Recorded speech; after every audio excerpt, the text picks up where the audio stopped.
The Edmonton Oilers have officially punched their ticket to the Stanley Cup playoffs. They are now the 5th team in the Western Conference to do so. There is lots to unpack about how we got there, but first, please subscribe to the channel. Look at how many viewers don't subscribe. Do you want to support the channel? If you do, subscribe. Oilers head coach Kris Knoblauch called Edmonton's 5-0 loss at the hands of the Dallas Stars on Wednesday, quote, a good test to see how good we were, concluding that Edmonton, quote, still have some work to do to catch up to them.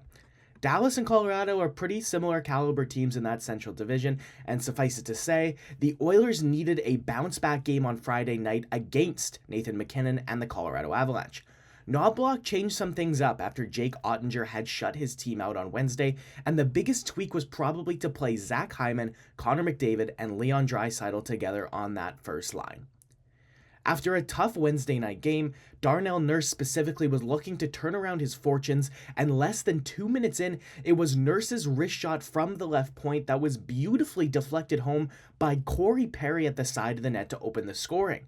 The Oilers controlled the bulk of the next 10 minutes, outshooting the Avalanche 11-2 at the halfway point of the period. Despite the control from Edmonton, though, Colorado would score next, with Jonathan Drouin taking a pass from Nathan MacKinnon in the slot, and look at that one-time snapshot right past the glove of Stuart Skinner to make it 1-1. Following the tying goal, the next 4 minutes had plenty of scoring opportunities from both teams as they looked to notch the go-ahead goal. Both Alexander Georgiev and Stuart Skinner stood tall, even if Georgiev needed some help from his goalpost in the process. The usually very reliable pair of Evan Bouchard and Mattias Ekholm would surrender the next goal, with Ross Colton managing to beat Ekholm to the outside, finding his way between Adam Henrique and Evan Bouchard's back-checking attempts and slotting the puck home past Skinner to make it 2-1 Colorado. Bouchard and Ekholm, though, would stay on the ice, and as Edmonton broke into the offensive zone, there's Mattias Ekholm taking Leon Draisaitl's pass and throwing a long wrist shot towards the goal. That shot was deflected off target, but Connor McDavid was at the side of the net. He picks up the loose puck and he wraps it around the goal, banking it in off of Alexander Georgiev's skate.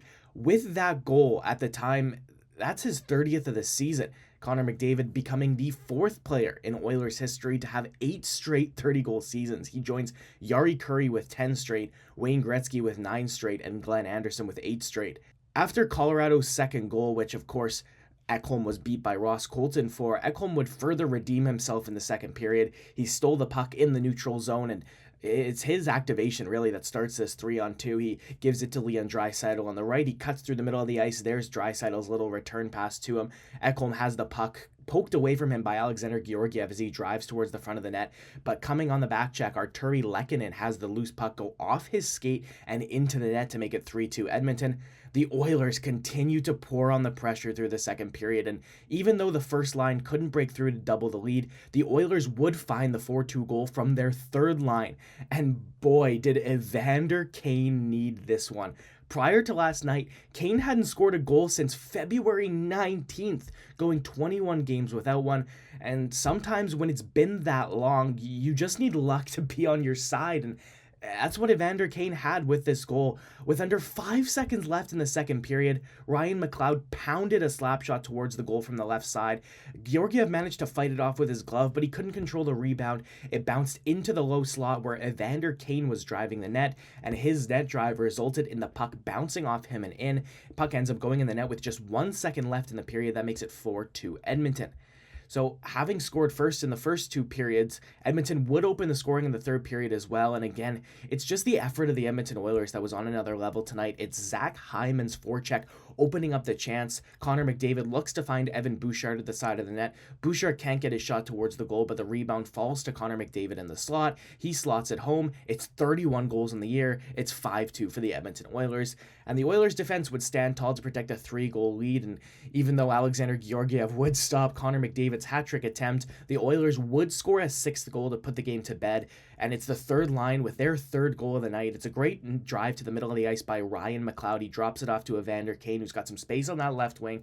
Corey Perry's driving the net. Georgiev not able to stop Kane's snapshot. Kane's got his 2nd of the game. Edmonton's got a 6-2 lead. And one of the things that I really liked as well from the Edmonton Oilers tonight, after they took the 6-2 lead, they closed out the game by controlling the remainder of it. They didn't take their foot off the gas. They outshot Colorado by the end of this game by a 47-23 margin. Skinner made 21 saves for the win, and that Edmonton Oilers first line of McDavid, Draisaitl, and Hyman produced a combined 5 points in the win. McDavid's pair of goals gave him first star honors, and with the win, the Oilers now have a 10-game point streak on home ice. They're 9-0-1 in their last 10 games at Rogers Place. Last time they lost in regulation was back on February 26th.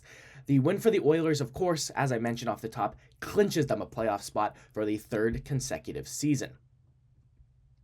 Going into the game tonight, the Calgary Flames, of course, have recently been eliminated from playoff contention, and as I said, the Oilers clinched their spot last night. So tonight's Battle of Alberta doesn't have the stakes of maybe some matchups in the past, but these two always produce excitement. As I just mentioned, Edmonton have been sensational on home ice of late, and they've been quite good on home ice all year. They've got a 26-8-3 record at Rogers Place. Conversely, they're 20-16-2 on the road. The playoff spot has been clinched, but Edmonton still have home ice advantage to play for in the Pacific Division. The Vegas Golden Knights are heating up again. They're currently third in the Pacific thanks to their 7-2-1 record in their last 10 games. They're 5 points back of the Edmonton Oilers for second place right now, and don't forget that the Oilers lost 2 of 3 games in T-Mobile Arena during last year's second-round series against the Knights, including the pivotal Game 5 that gave Vegas a 3-2 series lead going back to Edmonton, where, of course, they closed out the series in 6. Home ice advantage would be massive in a first-round series against the Knights, so the Oilers at least staying in the top 2 would be crucial. Looking above them, Edmonton are 5 points back of the Vancouver Canucks for first in the division, a team who have been struggling a little bit of late. They're 5-4-1 in their last 10, and they're still without starting goaltender and likely Vezina nominee this season, Thatcher Demko, due to a lower body injury. The Canucks have the Kings in LA tonight, and if results go Edmonton's way, there's still a chance that the Oilers can take the division, especially when you remember that 1 week from today, the Vancouver Canucks are in Edmonton to play the Oilers at Rogers Place. That'll do it for this episode of Oilers Digest, though. It's the Battle of Alberta tonight, everybody, so get excited.